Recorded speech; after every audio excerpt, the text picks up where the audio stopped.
I'm really surprised. Waan si dhibu har'uma naqee ilaala malee caammaa amma kana fiteeraa caammaa tokkittii kana naafe ishee kana hin naqee ilaalan jedhe kanuman qabas.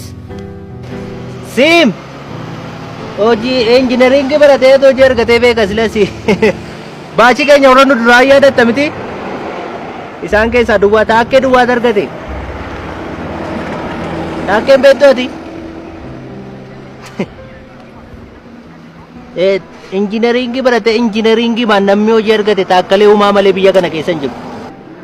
Maarree waaqumti immoo gaafa dhiira godhee na uume na balleesse utuu durba godhee na uumeera ta'e warri durbaa akka laataniif hojii argatu qarshii laataniif hojii argatu siin jedhe maal yaaddati? Baala isaan qarshii laatanii hojii argatu gooftaa ko amma isa xumuraan naqee yaala yoon argadde siin bilbilaa yoon immoo kufe gaa bilbilli koo cufaadha.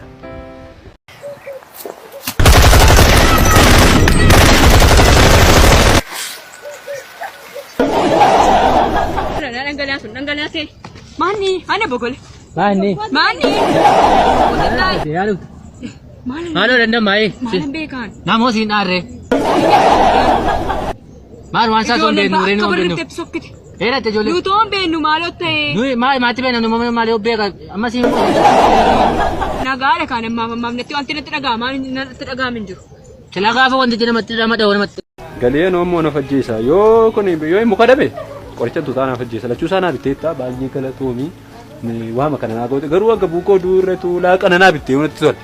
Nyaatee duur namaa gabu makee duuba yaadisa. Sayyoo miti akka gootu horii har'a galee mana fajjisa bilbila biraazirii kooti qabadhume adaraa naa isaa malee namni firas keessaan qabu no bolee koo duwwaadha hiriyaa kee yaasiiti kottu mana naa boo'i maali hiriyoota kee hunda isaanii yaasi. Rakkoon godhatee si bareechudha. Duwwaa sagal.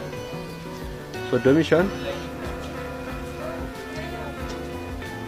adara keega adara ke ila bor ganaman na gotta bor tole Kam tafajjesi